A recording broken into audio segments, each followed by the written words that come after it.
በስመ አብ ወወልድ ወመንፈስ ቅዱስ አሃዱ አምላክ አሜን። ክርስቶስ ተንሥአ እሙታን በአቢይ ኃይል ወስልጣን አሰሮ ለሰይጣን አግዓዞ ለአዳም ሰላም እምይእዜሰ ኮነ ፍስሐ ወሰላም። ናይ ሓጎስን ናይ ሰላምን ዘመን ብትንሣኤኡ ዝኣወጀልናን ዝገበረልናን ቅዱስ አምላኽና እግዚአብሔር ስሙ ዝኸበረን ዝተመስገነን ይኹን።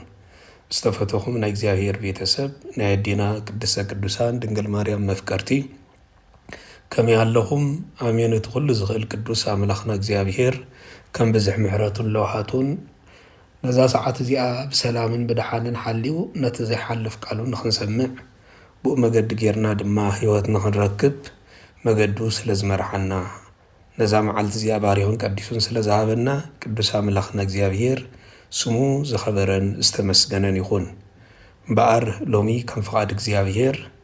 ኣብ ኦሪት ዘጸአት ምዕራፍ 20 ካብ ቁጽሪ 5 እስካብ 6 ዘሎ ቃል መበገስ ጌርና ነቲ ብብዙሓት ሰባት ከም ሕቶ ዝቐርብ መልሲ ዝኸውን መሰረታዊ ነጥቢ ክንዘራረብ ኢና። እቲ ቃል ብንጹር እቲ ሎሚ እንዘራረበሉን ግቡእ ዝኾነ መልሲ ዝወሃቦን መሰረታዊ ናይ እግዚአብሔር ቃል እንታይ ዝብል ከም ዝኾነ ንምርዳእ ነታ ቃል ብንጹር ክንብበልኩም እየ። ንዝጸልኡኒ ሓጢኣት ኣቦታት ኣብ ደቂ ክሳዕ ሳልሳይ ክሳዕ ራብዓይን ወለዶ ዝቐጽዕ ንዝፈትውንን ትእዛዘይ ንዝሕልውን ግና ክሳዕ ኣሽሓት ምሕረት ዝገብር እየ ዝብል ቃል እዩ። ስለ ቃሉ ስም እግዚአብሔር ዝተመስገነ ይኹን። ብዙሕ ግዜ ብብዙሓት ናይ እምነት ትካላት ይኹን ብሓፈሻ ከኣኒ ንኦርቶዶክሳዊት ተዋህዶ ቤተ ክርስቲያንን ንመፅሓፍታን ንምቅዋም ብዙሓት ሰባት ከም ሕቶ ዘቕርብዎ ከም ተወሳኺ እውን ደቂ ቤተ ክርስቲያን ኮይኖም እዚ ጠቕሲ እዚ ንጹር ዝኾነ መረዳእታ ንኽረኽብሉ ከም ሕቶ ዘቕርቡ ኣካላት ብዙሓት ስለ ዝኾኑ ሓታትኡ ብዘየገድስ እቲ ናይ ቤተ ክርስቲያን ትምህርቲ እንታይ ከም ዝኾነ ናይቲ ቅዱስ ቃል መሰረታዊ ትርጉም ድማ ንምንታይ ብከምዚ ዓይነት ኣገባብ ከም ዝተጻሕፈን ንምንታይ ዕላማ ዘተኮረ ከም ዝኾነን ንጹር ዝኾነ መረዳእታን ትምህርትን ምሃብ ግን ኣገዳሲ ስለ ዝኾነ ከም ፍቓድ እግዚአብሔር ብዝበለጸ ኣተኲርና እንዘራረበሉ ንዝጸልኡኒ ሓጢኣት ኣቦታት ኣብ ደቂ ክሳዕ ሳልሳይ ክሳዕ ራብዓይን ወለዶ ዝቕጽል እትብል ቃል እያ። ነቶም ዝጸልኡኒ ሓጢኣት ኣቦታት ናይ ኣቦታቶም ሓጢኣት ካብ ሳልሳይ እስካዕ ራብዓይ ወለዶ ዝቕጽል ከም ዝኾነ እትገልጽ ቃል ብምውሳድ እዮም ብዙሓት ሰባት ነዛ ቃል እዚኣ እንታይ ንምባል ኢኹም ተባሂሉ ተገሊጹ። ብበደል ኣቦታተይ ኣነ ንምንታይ እየ ዝቕጻዕ ናይ ኣቦታተይ በደል ንዓይ ከም መፍረዲ ንምንታይ እዩ ዝኸውን? ማንም ሰብ በብዝ ዝሰርሖ ሓጢኣት በብዝገበሮ ግብሪ ዶ ኣይኮነን ክቕፃዕ ዝግብኦ? ብበደል ኣቦታት ውሉድ እቶም ዘይፈልጡ ኣካላት ምቕፃዕ ግን ቁኑዕ ድዩ? እዚ ቃል እዚ ንኸምኡ ዓይነት ሓሳብ ዝገልጽ ድዩ ዝብል ዝርዝራዊ ሓሳብ ኣብ ውሽጡ ዝምልስ እዩ ክኸውን። ስለዚ ከም ፍቓድ እግዚአብሔር ነዚ እቲ መሰረታዊ ነገር ነዚ እንዳርኣና ኢና ክንከይድ። እቲ ቃል ከም ዝገለጾ ናይ ኣቦታት በደል ንደቂ ናብ ፍርዲ ከብፅሕ ይኽእል ድዩ ንዝብል ሕቶ ብዝርዝር ንምምላስ ይሕግዘና። ማለት ኣቦ ወይ ኣደ ወይ ድማ ካልኦት ወለዲ ብዝበደልዎ በደል ደቂ ክቕፅዑስ ይግባእ ድዩ? እዚ እንድሕር ከምኡ ኮይኑ እቲ ፍርዲ ቁኑዕ ዶ ይኸውን ዝብል እዩ እቲ ሓፈሻዊ። ነዚ ንምምላስ ኣገዳሲ ስለ ዝኾነ ብዝርዝር ናይቲ ቃል መልሲ እንዳገለጽና ክንከይድ ኢና። ከምኦም ዝኣመሰሉ ካብ ብሉይ ኪዳን ስጋብ ሓዲስ ኪዳን ዝተፈላለዩ ናይ እግዚአብሔር ቃል እውን ስለ ዘለዉ እዚ ጠቕሲ እዚ ብግቡእ ተመሊሱ ማለት ንዓኣቶም ከዓ ግቡእ ዝኾነ መልሲ ረኺብናሎም ማለት ስለ ዝኾነ ብፍሉይ ነዚ ካብቶም ኣብ 10 ትእዛዛት እቲ ሓደ ተጠቒሱ ዝርከብ ነታ ብፍሉይ ከዓ ነዛ ቀዲምና ዝገለጽናያ ንዝጸልኡኒ ሓጢኣት ኣቦታት ኣብ ደቂ ክሳዕ ሳልሳይ ክሳዕ ራብዓይ ወለዶ ዝቕጽል እዩ ንትብል ነጥቢ ኢና ክንዘራረበላ። ናይ ኣቦታት ሓጢኣት ንውሉድ ይሓልፍ ድዩ ዝብል ሓሳብ ክንሪኦ ከለና ብመሰረት ቅዱሳት መጻሕፍትን ናይ ቅዱሳት መጻሕፍቲ መተርጉማን ኣቦታትን ብሰፊሑ ብዛዕባ እዚ ኣብ ዝተፈላለዩ ዘመን ሰፊሕ ዝኾነ ትንታነ ሂቦም እዮም። ነቶም ከበድቲ ዝመስሉ ጥቕስታት ብኸመይ ክንርድኦም ከም ዘለና ብዝበለጸ እውን ንኽንፈልጥ ካብ ዝሕግዙና ዓብ ትንታነ ዝተዋሃበሎም ስለ ዝኾኑ ነቲ መለኮታዊ ቃል ብጉጉይ መገዱን ኣገባቡን ዘይኮነስ በቲ ቁኑዕ መገዱ እግዚአብሔር በዛ ቃል እዚኣ ከም መሓላልፎ ዝደለየ መምርሒ እንታይ እዩ ወይ እውን ዝህቦ ዘሎ ትእዛዝ እንታይ እዩ ወይውን ብኡኡ መገድ እግዚአብሔር ንትውልዲ ከድሕኖ ደልዩ ዘሎን ቀጽዑ ክመልሶ ደልዩ ዘሎን ካብ ምንታይም ብኸመይን እዩ ንዝብል ብዝግባእ ንኽንርዳእ ዝሕግዙና ስለ ዝኾኑ እዚ ጠቕሲ እዚ መሰረታውን ኣገዳስን እዩ ኣብ ህይወትና ብዙሕ ግዜ ብሰንኪ ወለደይ ድዩ እዚ ኩሉ ዝወርደኒ ዘሎ ወይ እውን ዝበፅሓኒ ዘሎ ኢሎም ብዙሓት ሰባት ኣብ ህይወቶም ፀገም ከጋጥሞም ከሎ ናይ ኣቦታተይ መርገሚ ነዚ ኩሉ ዝዳርገኒ ዘሎ ዘብፅሓኒ ዘሎ ብዝብል ብዙሕ ግዜ ሕቶ ከቕርቡን ንዘጋጥሞም ሽግራት ኩሉ ከዓ ንምስኡ ከተሓሕዝዎም ከለዉ ንዕዘብ ኢና እዚ ናይ ዝበዝሑ ሰባት ባህሪ እንታይ መርገም ዳኣ ነይርኒ እዩ ናይ ኣቦታተይ መርገም ዶ ነይርኒ ናብዚ ደረጃ ዘብፅሕ ዝብል ኣዘራርባ ዳርጋ ኣብ ኩላህና ልሙድ ስለ ዝኾነ ካብ ከምዚ ዓይነት ኣዘራርባ ነቲ ኣዘራርባና ንእርመሉ መገዲ እዚ መልሲ ምምላስ ማለት ንኣዘራርባና ምዕሩይ ንምግባር እሩም ንምግባር ነቲ መልእኽቲ ናይ እግዚኣብሔር ከዓ እንታይ ምዃኑ ከዓ ብጥቕሚ ቁኑዕ መገዱ ንምርዳእ ዝሕግዝ ስለ ዝኾነ ነዚ ትምህርቲ እዚ ብግቡእ ምክትታል ኣብ ህይወትና መሰረታዊ ለውጢ ንኸነምፅእ ሓጋዚ ስለ ዝኾነ ልዕሊ ኩሉ ብግቡእ ክንመሃሮ ክንከታተሎ ናይቲ ቃል ሓሳብን ናይ እግዚኣብሔር ከዓ ብኡ መገዲ ገይሩ ናባና ክሕልፎ ደልዩ ዘሎ እቲ መሰረታዊ ናይ በረኸት ቃልን እንታይ ከም ምዃኑ ከዓ ብዝግባእ ንምርዳእ ስለ ዝሕገዘና ብግቡእ ክንከታተሎ ይግባአና ስለዚ ኣብ ኦሪት ዘፀአት ምዕራፍ 20 ቁፅሪ 5 ዘሎ ኣምላኽ ሓጢአት ኣቦታት ኣብ ደቂ ዝቐፅዕ እትብል ቃል ብፍሉይ ተፈልያ ትግለፅ ቃል ክትኮን ከላ እዛ ቃል እዚኣ ነዚኣ ኢና ከዓ ብዝበለፀ ንኽሪኣ ይቐፅዕ ድዩ እግዚኣብሔር ኣብ ክንዲ ወለዶም ንውሉድ ይቐፅዕ ድዩ ዝቐፅዕ እንተኮይኑ ኸ ንምንታይ ብናይ መለክዕን መምዘንን እዩ ዝቐፅዕ ዝብል እዩ እቲ መሰረታዊ መልሲ ክረክብ ዝግብኦ ስለዚ መጽሓፍ ቅዱስ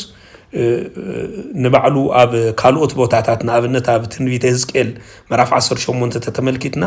ነፍሲ ወከፍ ሰብ ብገዛእ ርእሱ ሓጢአት እምበር ብናይ ወለዱ ከምዘይ ሕተትን ከምዘይ ቅፅዓን ከዓ ተጠቂሱ ንረክብ ኢና ስለዚ ነዞም ከምዚኦም ዝመሰሉ ተጋራጮት ዝመሰሉ ጥቕስታት ብኸመይ መገዲ ኢና ክነሰማምዖም ንኽእል ብዙሕ ግዜ ሓደ ጠቕሲ ጥራሕ ብምሓዝ ኣብ ቅዱስ መጽሓፍ ምዝራብ ቁኑዕ ኣይኮነን ምክንያቱ ንዑ ብተቃራኒ ዝመስል ሓሳብ እውን ብዝበለፀ ክንፈልጦን ክንርድኦ እንተዘይክኢልና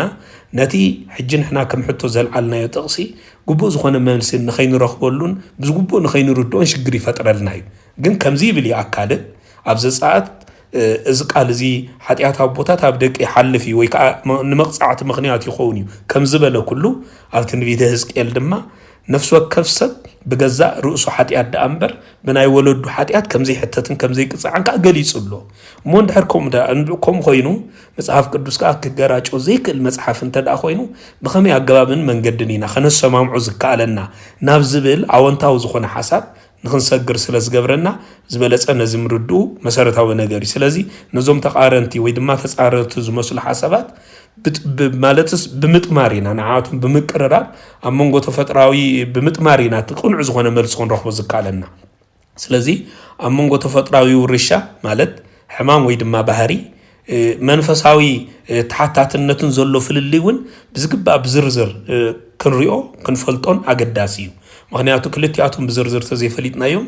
ናይቲ ቃል መሰረታዊ ዝኾነ መልእኽቱ ንኽንርዳእ መሰረታዊ ዝኾነ ፀገም ስለ ዝፈጥረልና ስለዚ ኣቦታት ናይ ሓጢአቶም ውፅኢት ወይ ድማ ናይ ሕማሞም ውፅኢት ናብ ደቆም ክሓልፍ ይኽእል እዩ ተልና እዚ ክሓልፍ ይኽእል እዩ ምክንያቱ ወለዲ ሓጢአት እንተሰሪሖም በዚ ምክንያት እዚ ድማ በዚ ምክንያት ብዝፈፀሙ ሓጢአት ምክንያት ብሕማም ክተሓላለፉ እንታይ ይኽእሉ እዮም ምክንያቱ ናይ ሓጢአቶም ውፅኢት ዝመጾም ናይ ሕማም ሳዕቤን ናብ ውላዶም ክሓልፍ ይኽእል እዩ በዚ ከዓ ደቆም እቲ ሕማም ክመሓላለፎም ይኽእል እዩ ወይ ከዓ ኮርሱ ይኽእል እዮም ተባሂሉ ብዙሕ ግዜ ይንገረሉ እዩ ደቆም ካብ ወለዶም ብዝወረስዎ ሕማም ምክንያት ናይ ኣእምሮ ወይ ድማ ናይ ነርቭ ሕማም ከምኡውን ሓደ ናይ ደም ሽግራትን ናይ ኣካላዊ ተፈጥሮ ጉድለትን ዝኣመሰሉ ፀገማት ክፍጠሩ ይኽእሉ እዮም እዚኣቶም ከምኡ ምፍጣሮም ግን ብትኽክል ንሕና ብቐጥታ ናፍታ ቀዲም ዝተባሃለ ምስኡ ሰማሚዕና ክንትርጉሞ የገድደና ድዩ ንዝብል ክሕግዘና እዩ ብዙሕ ግዜ ናይ ደቂ ሕማም ንወለዲ ናይ ስቃይ ምክንያት ክኸውን ከሎ ንርኢ ኢና ምክንያቱ ደቂ ክሓሙ ከለዉ ወለዲ ካብኡ መጠን ከዓኒ ንስቃይ ምክንያት ክዳረጉ ብሰንኪ ደጎም ኣብ ከቢድ ስቃይ ክወድቁ ከለዉ ንርኢ ኢና ብፍላይ ከዓ እቲ ሕማም ብሰንኪ ናይ ሓጢአቶም ውፅኢት ዝመፀ እንተደኣ ኮይኑ በዚ መለክዕ እዝን መምዘንን ከዓኒ ኣብ ከቢድ መከራን ስቃይን ወለዲ ብዙሕ ግዜ ክወድቁ ከለዉ ይረኣዩ እዮም ስለዚ ቆልዑ ክፉእ ዝኾነ ተፈጥሮ ወይ ድማ ዕቡይ ባህሪ ካብ ወለዶም ክወርሱ ከም ዝኽእሉ እዚ ዝተረጋገፀ ሓቂ ምክንያቱ ውላድ ንወለዱ መሲሉ ስለዝመፅእ ስለዚ እንተኾነ ግን እዚ ኩሉ ሳዕ ኣብ ሕጊ ተፈጥሮ ዝሰርሕ ማለት ግን ኣይኮነን ካብ ዕቡያት ዝተወልዱ ትሑታት ኣለው ካብ ኣመንዝራታት ዝተወልዱ ደናግል ኣለው ካብ ቀተልቲ ዝተወልዱ ሰብ ዘድሕኑ ኣለው ከምኡ ድማ ካብ ክፉእ ሓሳብ ዘለዎም ሰባት ዝተወልዱ ጽቡቕ ኣረኣያን ሓሳብን ዘለዎም ኣለው ስለዚ እዚ ተፈጥሮ እዚ ሕጊ እዚ ንኹሉ ዝውክል ንኹሉ ካ በኣልዋማ ናብ መቕፃዕትን ናብ ኩነኔን ዘእቱ ወይ እውን ናብ ፍርዲ ዘእቱ ከም ዘይኮነ ብዝግቡእ ክንርድኦ ይግባአና ኣብ ታሪክ መጽሓፍ ቅዱስ እቲ ዝዓብይ ኣብነትና ንጉስ ሳኦል እዩ ንጉስ ሳኦል ጨካንን ዓመፀኛን ርህራሄ ዘይፈልጥ ክፉእ ጸባይ ድማ ዝነበሮ ሰብ እዩ ነይሩ ኣቀዲሙ ናይ እስራኤል ንጉስ ነበረ ወዱ ዳዊት ካብኡ ዝተወልደ ግን ናይ ኣቡኡ ተቃራኒ እዩ ነይሩ ንሱ ከዓ ናይ ኣቡኡ ለዋህ ርህራሄ ዝነበሮ ክፉእ ነገር ዘይፈልጥ ክፉእ ጠባይ እውን ዘይነበሮ ሳኦል ናይ ዳዊት ጸላኢ ስለ ዝነበረ ድማ ክቐትሎ ብዘይ ዕረፍቲ ከሳድዶ እንከሎ ይነብር እኳ እንተነበረ ብተቃራኒ ግን እዚ ናታን ወይ ዮናታን ተባሂሉ ዝጽዋዕ ወዱ ግን ብዙሕ ግዜ ናይ ዳዊት ፈታውን ናይ ቀረባ ፈታውን እሙን ብጻዩን ዕሙን ዓርኩን ከም ዝነበረ ከዓ ኣብ ታሪክ መጽሓፍ ቅዱስ ተገሊጹ ንረኽቦ ኢና ስለዚ ዋላ እኳ ሳኦል ወይ ድማ ዳዊትን ሳኦል ንዳዊት ክቐትሎ ብዙሕ ግዜ የሳድዶ እንተነበረ እቲ ካብ ሳኦል ዝተወልደ ዮናታን ተባሂሉ ዝጽዋዕ ግን ፈታዊ ዳዊትን ከም ሳኦል ኮይኑ ዘይተረኽበን እዩ ነይሩ ስለዚ ካብዚ ብቐጥታ ከም እንርድኦ ብዙሕ ግዜ እቶም ይመሓላለፉ እዮም ተባሂሎም ዝንገረሎም ብቐጥታ ብኣርባዕተ ነጥቢ ዝተዓጽኡ ግድን ዝመሓላለፉ እዮም ተባሂሎም ዝንገረሎም ኣይኮኑን ብተዘዋዋሪ እውን ደቂ ናይ ወለዶም ሕማቕ ተፈጥሮ ክወርሱ ዝኽእሉ እንተደኣ ክወርሱ ዝኽእሉ እዮም እኳ እንተበልናዮም ነዚ ክፉእ ዝኾነ ውርሻ ብቐሊሉ ከርሕቆም ከጥፍእዎን ከም ዝኽእሉ ግን ክንርድኦ ይግባአና ክርሕቕን ክጠፍእን ዘይክእል ዝመሓላለፉ ውርሻ ስለዘየለ ስለዚ ቆልዓ ብምኽንያት ናይ ወለዱ ጌጋን ሓጢኣትን ወይ ድማ ዕዳ ክወርስ ይኽእል እዩ ብቐጥታ ማለት ዘን ክልተ ነገራት ዕዳ ክወርስ ይኽእል እዩ ናይ ኣቡኡ ናይ ወለዱ ጌጋን ሓጢኣትን እውን ናብ ውላድ ክመሓላለፍ ይኽእል እዩ ስለዚ እዚኣቶም ክኾኑ ይኽእሉ እዮም ኣብ ምድሪ ክሳዕ ዘሎ በዚ ውርሻ እዚ ድማ ክሳቕ ይኽእል እዩ እዚ ውርሻ እዚ ግን ካብ ዘለኣለማዊ ህይወት ካብ ዘለኣለማዊ ህይወት ክዕንቁፎ ኣይክእልን እዩ ምክንያቱ ምስ ጠቕላላ ርክብ የብሉን እዚ ኣብዚ ተቐሚጡ ዝርከብ ኣብ ምድሪ ንክገጥሞ ዝኽእል ጸገማት ደኣ እምበር ንጉዳይ ኣብ ሰማይ ክነብሮ ዝኽእል ዘለኣለማዊ ህይወት ንዑውን ኣዋጋ ዕዳጋ ይእትዎ እዩ ግን ኣይንብልን ኢና ንዑ ዝድግፉ ቅዱሳት መጽሓፍቲ እውን የለውን መብዛሕትኦም ናይ ህይወት መግለጺ ናይ ወለዲ ክፉእ ወይ ድማ ጽቡቕ ውርሻ ውፅኢት ከም ዝኾኑ ብዙሕ ግዜ ንዕዘብ ኢና ኣብ ትንቢተ ህዝቅኤል 18 ተጻሒፉ ከም ዝርከብ ድማ ወለዲ ብውልቆም ብዝሰርሑ ሓጢኣት ኣብ ልዕሊ ውሉድ ምፍራድ ሙሉእ ብምሉእ ጉጉይን ውዱቕን ዝኾነ ትምህርቲ ከም ዝኾነ ብዙሕ ግዜ ሊቃውንቲ ቤተ ክርስቲያን ይዛረቡ እዮም ትንቢተ ህዝቅኤል ምዕራፍ 18 ቁፅሪ 2-3 ዘሎ ቃል ንምንታይ ኢኹም ኣብ እስራኤል እዚ ምስላዚ ኣቦታት መጺእ ዘቢብ በልዑ እሞ ነስናን እቶም ውሉድ ኮኩዐ ኢልኩም እትምስሉ ኣነ ህያውየ ይብል እግዚኣብሔር ኣምላኽ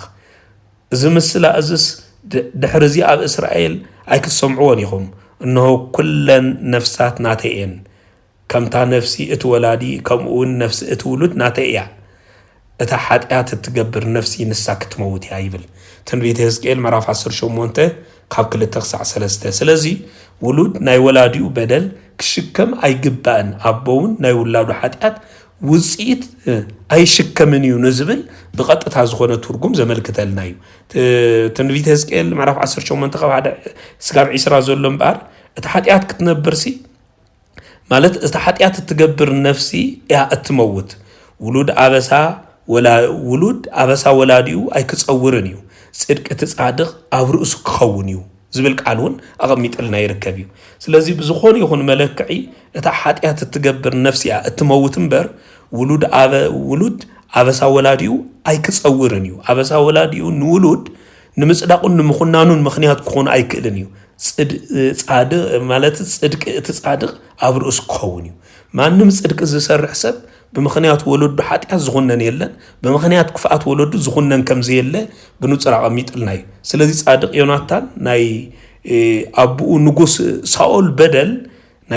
በደል ናብኡ ኣይሓለፈን ጻድቕ ንጉስ ኢዮስያስ እንተርኢና أبو أرن كوم دم إيوسياس أبو حق إيوسياس ويونا أبو حقوتاتو بدلن كفاءتنا وأي سجرن سلازي نساتهم كن كأوز أي كوينهم حياة صبات عاد كانت سبات كوينهم زترخو بيمنيرهم نزي خاب نصور تقدس مصحف زردانا قدس غورغوريوس بزبلص كتقسن كله ناي حق مرقم تلعيديو عبز كبلن كله انتايبل سلازي كل دما اتم ابلي كيدان زنبرو ناي مرقم حقي اب حديث كيدان تسعيرهم ناي حق مرقم تلعيديو كبل استقسه نزيو مغنياتو زياتهم كلهم نبلي كيدان سرحو كانت نبرو اب حديث كيدان كن بدم ناي يسوع كريستوس كاب كله سلازي تلعلو بمسروتو سب بناي ولد حاتيات يحتاتيو يقصعيو بناي ولد حاتيات كازل عالماوي هوت يخسريو إلنا كنمهر أي تفقدلنان سلازي أبو أوريزا فترة معرفت شعات قاب إسران كلتن سقاب إسران حمشتن زلون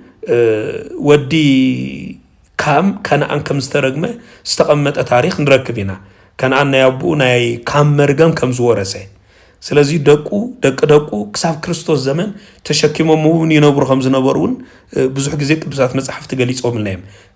كساب رابعي ولودو طرح زي كونسي نبزح زمانات زقصله ينيرو نايمن ناي كنعان مرغم بسنك كام استفصم مرغم نتولدي كريستوس كسعز ممصا قصيل ينيرزي حجغن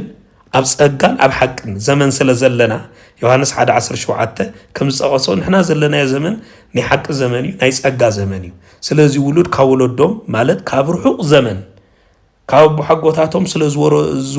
سلازورسو ناي حق مرغم كنفرح يتفقدلنا نمنتاي انت دا تباهيلو زمننا ناي صغان ني حقن سلازغونه بزح غزي ابو كخوني خيليو ولادو ግን ናይ አብኡ መገድ ዘይተኸተለ ጻድቅ ክኸውን ይኽእል እዩ በተቃራኒ እኳ ዳ ከምቲ ጎይታ ዝመሃርና ውሉድ ናይ ውላዱ ተቃዋሚ ክኸውን ይኽእል እዩ ምክንያቱ ማቴዎስ 10:37 ካባይ ንላዕሊ አብኡ ወያዲኡ ዘፍቅር ንዓይ ኣይበቅዕን ተባሂሉ ስለዚ ኣብዚ ተቕስሲ በቀጥታ ዘርየና ዘሎ ውላድ ካውቡን ካበዱን ተፈልዩ ጻድቅ ክኸውን ከም ዝኽእል ጻድቅ كبر خركب كم زخلي زردعنا بتقارن خنقلب تأخلنا خا ولدي صادقان كوينهم ولود كحاتياتين يخون خليو زي تقطع زرينا أب قصري 36 ماتيوس 10 تتملكتنا نسب صلاتو سدرابيت كون يوم تباهيلو تنجيرو ليو سلازي اكواد بتقاراني وانجيل نتزي قبلا نزفلا ليت سلازخونت ولدخ قوم خلو ولا تقبلوا ناي صدق مقدس تغعزه ولد دما بتقاران خانت ناي مرغم مقدس تغعزو بصحاتهم سلازي بنصور وانجيلنا وانت اتملكتنا نزص انس حساب زي زرد انز جلص عند انبر بقطታ ሰብ بزي بدلو بدل بزي سروح حاتيات بمرغم ببدلنا بوتاتو طرح تتحيزي يزنبر سلازي نسو بسرحو صدقي زنبرو منفساوي هيوت ربحان ترغم ني يبلو نابز بالزخيد كريستنا اب حديث كيدان يبلنان سلازي نزي بنصور نددالو مسرتاو نطبنايو برغص እግዚአብሔር ናይ ሓደ ክፉ አቦ ኃጢአት ኣብ ልዕሊ ጻድቅ ወዱ አይንብሮኒ ኣብዚ አይንብርኒው በተቃራኒ ኮዳ ጻድቅ ውሉድ ሰናይ ነገር ክረክብ ሐስቡ ክቅበል ተባሂሉ ተጻሒፉልዩ በተቃራኒ ተወልዱ ካፍቲ ዝተረግመ ወይ ድማ ክፉ ዝሰርሕ አቦ ዝተወልደ ውላድ ንሱ ዓስቡ ከም ዝረክብ ከም ዝኸብር ዝተጠቕሱ ጽሑፋት ብንጹር ይረዱናዮም ስለዚህ ብዛዕባቲ እዚ ንርዳሉ ዮሐንስ ወንጌል ምዕራፍ 9 ብዛዕባቲ ብዕውሩ ዝተወልደ ዝቀረበ ሕቶ እኳ ንባዕሉ እንተተመልኪትና እዚ ሰብ ዝዕውር ኮይኑ ዝተወልደ ብሰንኪ መርገም ወለዱ ዲወሽ ብሩሱ ተባሂሉ ምስተነግረ መድኃኔ ዓለም ኢየሱስ ክርስቶስ እንታይ ሊመልስሎ ኢየሱስ ቃ ግብረ አምላኽ አው ምእንቲ ክጋሃዳ አንበሪ ንሱ አይበደለን ወለዱን አይበደሉን ክብል ይገልጹ ዮሐንስ 9:3 ስለዚህ በበደል ዘይኮነስ ግብር እግዚአብሔር ተአምር እግዚአብሔር ስራሕ እግዚአብሔር ዝተገልጸሉ ይነሩ ስለዚህ አነ እግዚአብሔር አምላካ ቀና አምላኽ የሞ ንዝጾሉኒ ኃጢአት አቦታት አብደቂ ክሳዕ ሳልሳይ ክሳብ ራብዓይን ወለዶ ዝቀጽዕ ዝፈትውንን ትእዛዛተይ ዝሕልውን ግና ክሳብ ሻሓት ምሕረት ዝገብር ዝብል ብዛዕባዚ ሊቃውንት ቤተ ክርስቲያን ብዝርዝር በብዙሕ መገዲ ገሊጾም እዮም አኩል ዘመናት እምበር ነዚ ብንጹር ንምብራህዩት መሰረታዊ ብዛዕባዚ ንጹር መረዳእታ ንኽግዛ ስለዚ ሊቃውንት ቤተ ክርስቲያን ነዚ ናይ ቦታት ኃጢአት ንዝምልከት ሐሳብ ምስታ አፍተን ቤተ ሕዝቅኤል 18 ዘሎ ውልቃዊ ሓላፍነት ዝብል ብምጥማር ብምትሓዝ ሰፊሕ ዝኾነ ትርጉም ሂቦም ይርከቡ እዮም ስለዚህ ነዚኣቶም ከብርሁልና ዝኽእሉ ከዓ መሰረታዊ ነጥብታት እንዳራእና ክንከይድ ናትና መጀመርያ እቲ መርገም ንመን እዩ ዝብል እዩ እቲ መርገም ንመን እዩ እቲ መርገም እግዚአብሔር ኃጢአት አቦታት ኣብ ደቂ ዝቐጽዕ ዝብል ቃል ነቶም ንዝጸልኡን እዩ አስተውዕሉ ኣብቲ ቃል ብቃሉ በዓሉ መሊስዎ እዚ ንመን እዩ ዝቐጽዕ እግዚአብሔር እንተዳ ተባሂሉ ነቶም ዝብል እዩ ንመን ነቶም ዝጸልኡን እዩ ዝብል ቀጥታ ጽንሰ ሐሳብ ሒዙ ዝርከብ ወይ ድማ ዝሓዘደ ኣምበር ንብሙሎም ነቶም ዝፈትውን ዝብል ኣይተቐመጠሉን ስለዚህ ንዝጸልኡንን ምባልን ንዝፈትውን ምባልን በበይን እግዚአብሔር ንዝፈትዎ ብሰንክ በደል ኣቦታቶም ኣይቀጽዕን እዩ ኩነኔውን ኣየውርዶም እዩ ዘላለማዊ ህይወቱን ኣይክልክሎን እዩ ምስኡ ክነብሩን ኣይክልክሎምን እዩ ንመንዳ ነቶም ዝጸልዎ እዩ ስለዚህ እዚ ማለት እንታይ ማለት እንተዳኢልና እቶም ደቂ ኃጢአት ርዩ እቶም ደቂ ኃጢአት አቦታቶም ደጊሞም እንተዳ ሰሪሖም እንተ ሰሪሖም ንሳቶም ኣብ ትሕቲ ፍርድዮም ወይ ከዓ ኣብ ትሕቲ ኣብቲ ኣብ ልዕሊ አቦታቶም እግዚአብሔር ዘቐመጦ ኣብ ትሕቲ መርገም ሕጊዮም ዘለዎ ማለት እዩ እዚ ግን ኣባታቶም ተፈጻሚ ዝኸውን ንሳቶም ነቲ አቦታቶም ዝተረግሙሉ ነቲ አቦታቶም ዝተጸየፎ አቦታቶም እግዚአብሔር ጽየፎ ዝፈጸሞ ስራሕ ተሳተፍቲ ኮይኖም ተተረኺቦም እዮም ስለዚህ ብቐጥታ ዘረድእ ነዚ ናይ መጀመርያ ተካልኣይ ከዓ እቶም ደቂ ካብ ዝወጻይ ማለት እዩ ካብቲ ናይ አቦታቶም ክፉእ መገዲ ተመሊሶም ንኣምላኽ እንተመጽዮም እቲ መርገም ኣባታቶም ከም ዘይሰርሕን ከም ዘይዓርፍን ከዓ ዘረዳእና እዩ ኣይናዩ ብተቃራኒ ዝጸልኡኒ ስለዝብል ነቶም ዝጸልኡኒ ከም አቦታቶም ኮይኖም ክፉኣት ኮይኖም ኣብ ኃጢአት ዘፍቅሩ ኮይኖም በመገዲ ኃጢአት ዝመላለሱ ነዮኖት ነቶም ዝጸልኡኒ ንዓኣቶም ከም አቦታቶም ኣብ ልዕሊዮም ፍርደይ ከንብር እዩ እግዚአብሔር መቕጻዕተይ ከንብር መርገመይ ከንብር እዩ ኣብ ልዕልቶም ዝፈትዎ ከም አቦታቶም እግዚአብሔር ዘይበደሉ ዘይሕዘኑ ግን እግዚአብሔር ፍርዱን መርገሙን ካባታቶም የልዕሎ አልዒሉ ኻኒ ንዓቶም ናይ ጽድቂ አርዑት የሸክሞም ስለዚህ እዚት ናይ መጀመርያ ነጥቢ ዘረዲ እዩ ስለዚህ እቲ መርገም ተባሂሉ ዝተጠቕሰ ብቐጥታ ፍላይ እቲ መርገም ንመን እዩ ዝረኽቦ ንዝብል ብቐጥታ ዝምልስ እዩ ካልኣይ ድማ ስነ ልቦናዊ ናይ ስነ ልቦናውን ባህርያውን ውርሻ ተባሂሎም ጽቡዕ ነገራት ኣለው እዚኣቶም እንታይ እትልና እቲ ምቕጻዕ ዝብል ቃል ምስቲ ደቂ ካብ ወለዶም ዝወርስዎ ክፉእ ኣርኣያ ከም ተምሳሌት ወይ ድማ ከምኦም ዝኣመሰሉ መሰረታዊ ነገራት ዝገልጽ እዩ ካብ ወለድና ንወርሶም ክፉእ ዝኾነ ኣርኣያታት ኣለው ስለዚህ እዚኣቶም ዘመልክተና እዩ ከም ተወሳኺ ምክንያቱ ወለዲ ክፉእ ህይወት ዝነብሩ እንተዳ ኮይኖም እቶም ደቂ ድማ ነቲ ክፉእ ጸባይ ካብኦም ይወርስዎ እዚ ስለ ዝወርሱ ካልካ ከም አቦታቶም ኮይኖም ክነብሩ ከዓ ይግደዱ ስለዚህ እዚ ከምዛ ዓይነት ምውራስ ተባሂሉ ጽውዓ ነዚ የመልክት ካብታ ገዛ ሰናይ ስለ ዝሰኣኑ ጽድቂ ዝመርሖም ስለ ዝሰኣኑ ፍርሓት እግዚአብሔር ዝርእዮም ስለ ዝሰኣኑ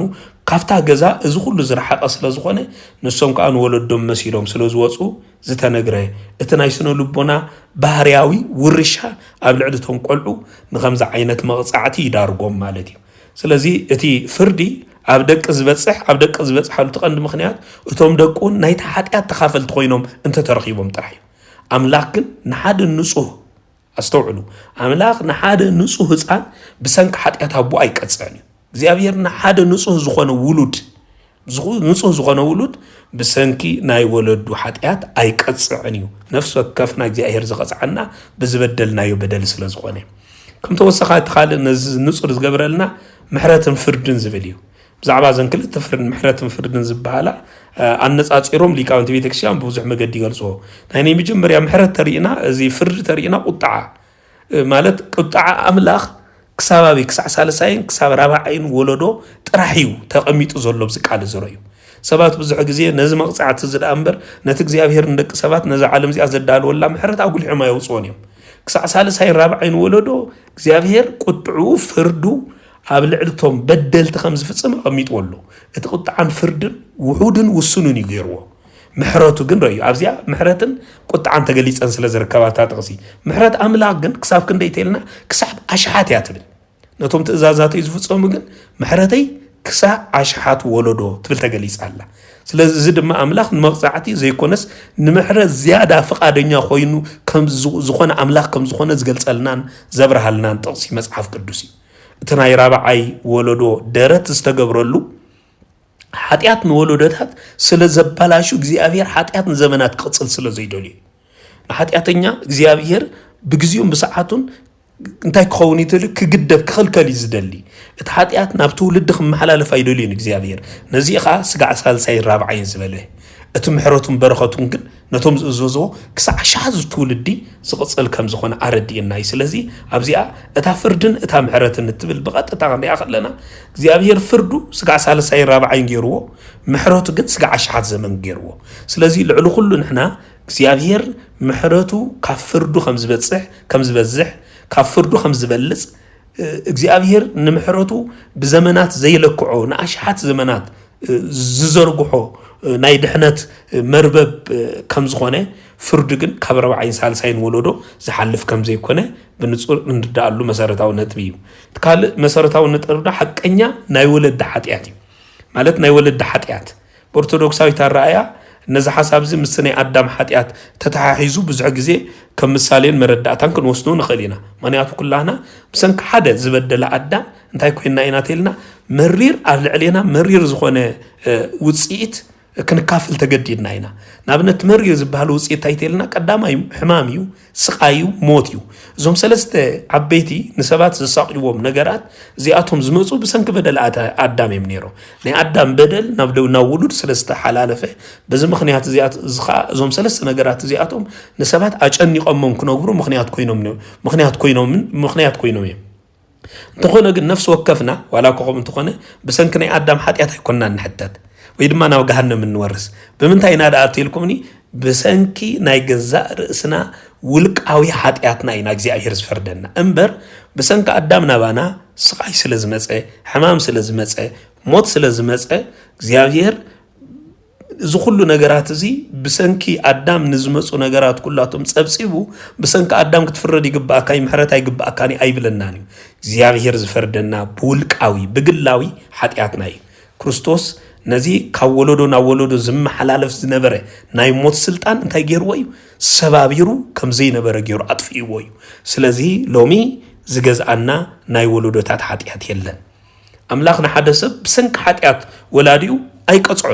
አይቀጽዑኒ በመሰረቱ ማለት ግና ኃጢአት አውሽተ ስድራ ቤት ክፉ አሰር እንታይ ይገብር ይገድፍ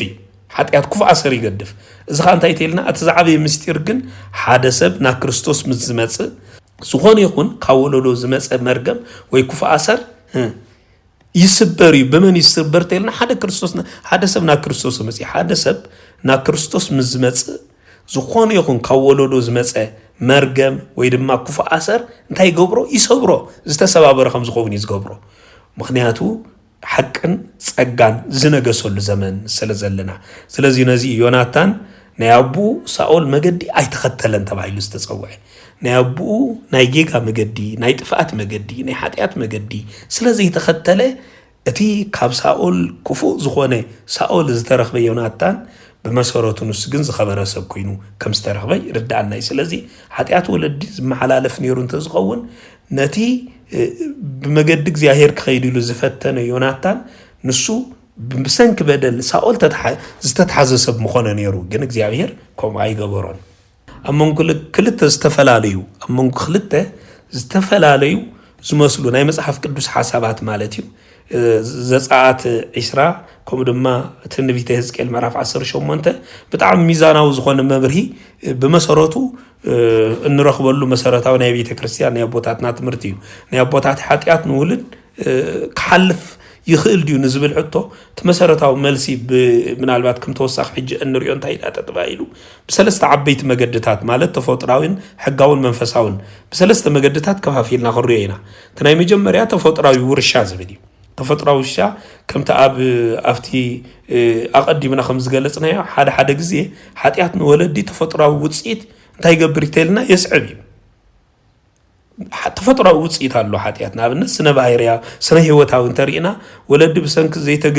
زيتجب النوابرا نابنا زيتجب النوابرا مالت بولف استغزو ولد خون يخديم زمص انتاي زمص حمام نابدقوم بورشا انتاي غونتلنا محلالفي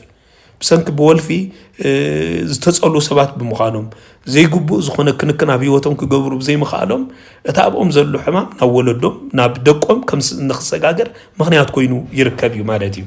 ስለዚህ ከምዚኦም ዝኣመሰሉ ነገራት የለውን ንኽንብል ግን አይኮነን ተወሳኺ ማሕበራዊ ናብነት ወለድ ዕዳንተ አኪቦም እቲ ዝኣከቦ ዕዳ ድማ ሙሉእ ነቲ ዝነበረ ንብረቶም እኳ ተመሊሱ ንሱ እኳ ነቲ ዕዶም ክኸፍለሎም ዘይክእል እንተኮይኑ ሰብ ዕዳ ይኾኑ። ስለዚ ንደቆም እንታይ እዮም ዝገድፍሎም ተይልና ኣብ ምድራዊ ህይወቶም ዝተጸገሙን ዕዳ ናይ ኣቦታቶም ዝተሸከሙ ከም ዝኾኑ ይገብርዎም። ስለዚ እቲ ናቶም ዕዳ ንደቆም እንታይ ይኸውን ተኻፈልቲ ከም ዝኾኑ ይገብርዎም። ስለዚ ሳልሳይ ነጥቢ ከዓ ብከምዚ ዓይነት ኣብ ማሕበራዊ ናብራ ዘጋጥሙ ፀገማት ዘረድእን ዝገልጽን እዩ። ሳልሳይ ድማ ንባህርያዊ ዝገልጽ ማለት እዩ። ናይ መጀመርያ ስነ ህይወታዊ ክኾን ከሎ ተኻልኣይ ከዓ ማሕበራዊ እዩ። ሳልሳይ ከዓ ንባህርያዊ እዩ። ቆልዑ ካብ ወለዶም ክፉእ ፀባይ እንታይ ክገብሩ ይኽእሉ እዮም እንተኢልና ክቐድሑ ይኽእሉ እዮም። ዝበዝሑ ቆልዑት ውፅኢት ወለዶም ስለ ዝኾኑ እታ ዝዓበየት ቤት ትምህርቲ ናይ ህፃናት መን እያ እንተኢልና ገዝኦም እያ ወለዶም እዮም። ካብ ወለዶም ፅቡቕ ነገር ክመሃሩ ተዘይክኢሎም ብኡ መጠን ድማ ኣብ ከቢድ ዘይተደልየ ውድቀትን ሓጢኣትን ንእግዚኣብሔር ክሕዝን ብዝኽእል ዝሕዝን ተግባራትን ብምፍፃም ድማ ግዚኦም ክሕልፍዎ ይግደዱ። ስለዚ እዚኣቶም ብዙሕ ግዜ ኣብ ውሉድ ዝመሓላለፉ ዝውረሱ እናተወራረሱ ከይዶም ከዓ ብዙሕ ሓደጋ ዝፈጥሩ ከም ዝኾኑ ካብዚኦም ክርዳእ ይከኣለና እዩ። እቲ ካልእ ከም ተወሳኺ ካልኣይ መሰረታዊ ነጥቢ ኣብ ዘፀአት ምዕራፍ 20 ካብ 5-6 ዘሎ መርገም እዚ መርገም እዚ እንታይ ይተልና ዝጥቕስ እዚ ንዝፀልኡኒ ከም ዝብል ብቐጥታ ቀዲምና ከም ዝገለጽናዮ ብቐጥታ ነስተውዕሎ ነዚ እዩ። እዚ ድማ እቲ መርገም ዝቕፅል ኣብ ከመይ እዩ እንተኢልና እቶም ደቂ ከም ወለዶም ንኣምላኽ ፀላእቲ ኮይኖም እንተደኣ ተላዒሎም ጥራይ ንሶም ከም ወለዶም ከምኡ ኮይኖም ተላዒሎም እቲ መርገም ይቕፅል ኣይቋረፅን እዩ። እንተዘይ ኮይኖም ግን እቲ መርገም ኣይቅፅልን እዩ። እግዚኣብሔር ነቲ ፍርዲ ክሳብ 4 ወለዶ ዝበለሉ ትቐንዲ ምኽንያት ንሕሰም ሓጢኣት ከርኢ ስለ ዝደለየ ንኽፍኣት ሓጢኣት ከርኢ ስለ ዝደለየ እዩ። እቲ ምሕረት ግን ክሳብ 10 ወለዶ ምዃኑ ብግልፂ ፍቕሩ ንደቂ ሰባት ዘርኣየሉን ዘጋሃደሉን ተባሂሉ ዝንገር ዳ እምበር ብፍሉይ ነቲ መርገም ጥራሕ ወሲድና ነቲ እግዚኣብሔርን ደቂ ሰባት ዘለዎ ናይ ፍቕሩ መለክዒ ፍቕሩ ስጋዕ 10 ውልዲ ብምሕረት ኣብ ደቂ ሰባት ኣብዚ ዓለም እዚኣ ዝተገልጸ ከም ዝኾነ ክንዝንግዕ የብልናን። ስለዚ ነዚ መጀመርያ ክንርድኦ ይግባአና። እቲ ካልእ ትንቢተ ሕዝቅኤል ምዕራፍ 18 ዘሎ ንውልቃዊ ሓላፍነት ዝገልጽ እዩ። ኣብቲ ሓባራዊ ክኾን ከሎ እዚ ከዓ ንውልቃዊ ሓላፍነት ዝገልጽ እዩ። ስለዚ እዚ ምዕራፍ እዚ ኣብ እስራኤል ዝነበረ ጉጉይ ምስላ ፍላይ ኣቦታት መፂት ዘቢብ በልዑ ንዝብል ንምእራም ዝተገልጸ እዩ ነይሩ። እዚ እንታይ ትብልኩምኒ እቲ ሓጢኣት እትገብር ነፍሲ ንሳ ክትመውት እያ ተባሂሉ ከም ዝተጠቐሰ ኩሉ እዚ ማለት እንታይ ዝመልክት ተልና ኣምላኽና ሓደ ሰብ ብሰንኪ ሓጢኣት ኣቡኡ ኣቀድሚ መንፈሳዊ ፍርዲ ከም ዘይቆፅዖ ዘረዳእና እዩ። እታ ሓጢኣት እትገብር እዩ እታ ሓጢኣት እትገብር ነፍሲ ክትጠፊኣ እያ ትብል ፈልያ ማለት እዩ ፈልያ ኹም ትብል እዚ እንድሕር ትብል ኮይና ከዓ እቲ ዝጠፍእ እቲ ዝቕፃዕ መን ምዃኑ ፈሊና ምርዳእ የድልየና ማለት እዩ። ስለዚ ዮናታን ከምታ ቀዲምና ዝገለጽናዮ ወዲ ሳኦል ወይ ድማ ኢዮስያስ ወዲ ኣሞን ናይ ኣቦታቶም ክፉእ መገዲ ስለ ዘይተኸተሉ ኣምላኽ ከም ጻድቃን ገይሩ ቆፂርዎም እዩ። ስለዚ ከም ጻድቃን ዝተቆፅሩ መገዲ ኣቦታቶም ዘይተኸተሉ እዮም። ስለዚ እቲ መርገም ወይ ድማ እቲ እግዚኣብሔር ዘውርዶ ቁጣዕ ዝምልከት ነቶም መገዲ ኣቦታቶም ዘይክተሉ ንእግዚኣብሔር ከዓ ዝጸልእ ልቢ ከዓ ንዘይመሓዝ ንርእሶም መፍቀርቲ እግዚኣብሔር ኮይኖም ንዝቕፅሉ ዝምልከት ኣይኮነ ነቶም ዘይክተሉ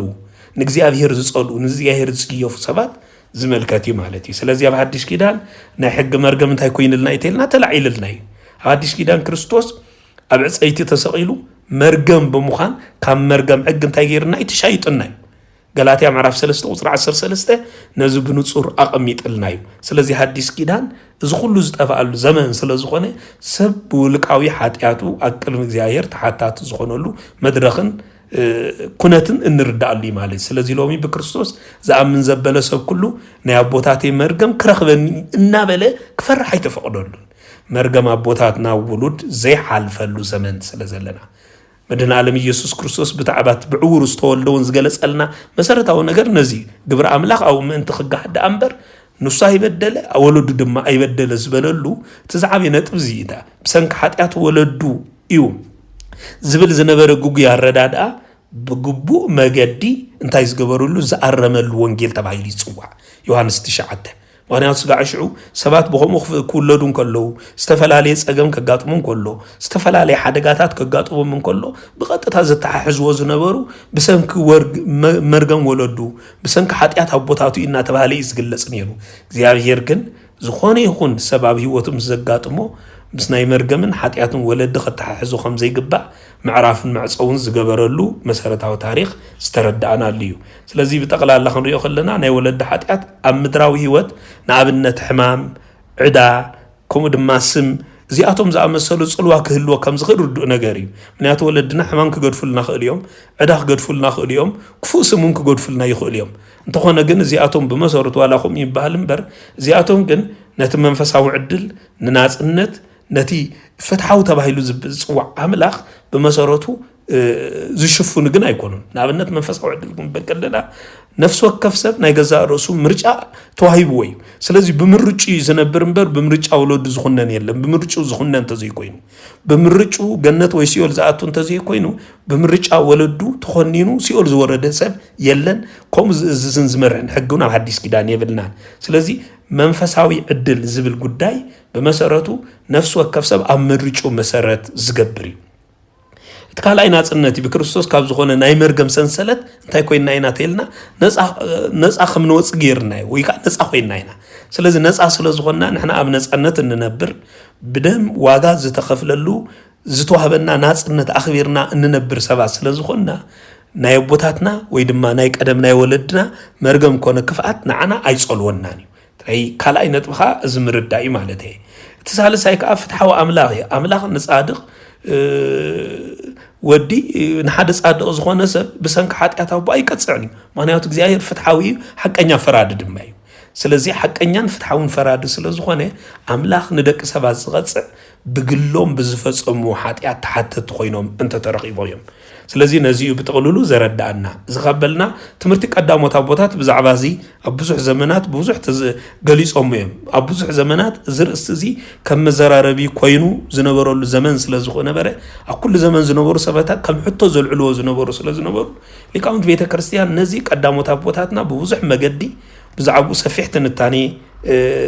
ኣብ ትርጓሜ መፅሓፍቶም ገሊፆም እዮም ብዙሕ ትምህርቲ ምሂሮም ልዮም ብዙሕ መልሲ ድማ ሂቦም ልዮም ስለዚ ነዚ ኣብ ኦሪት ዘፀአት ዘሎ ኣብ ትንቢተ ሕዝቅኤል ምዕራፍ 18 ቁፅሪ 20 ዘሎ ብመሰረቱ ንኦሪት ዘፀአት ናይ ኣቦታት ሓጢኣት ንዝብል ሓሳብ ምስ ናይ ሕዝቅኤል ውልቃዊ ሓላፍነት ብስምምዕ ብዝግባእ ኣሰማሚዖም ሰፊሕ ዝኾነ ትንታኔ ሂቦምሉ ይርከቡ ስለዚ ሓደ ካብኦም ቅዱስ ዮሃንስ ኣፈወርቂ ብዛዕባ እዚ ክጠቅስ እንከሎ ነዚ ሓሳብ እዚ ናይ ግዜ ዕድል ክብል እዩ ዝገልፆ ናይ ግዜ ዕድል ኢሉ ክገልፆ ከለካ እቲ ትርጓሜ እንታይ እዩ ዝብል ኣምላኽ ሓጢኣት ኣቦታት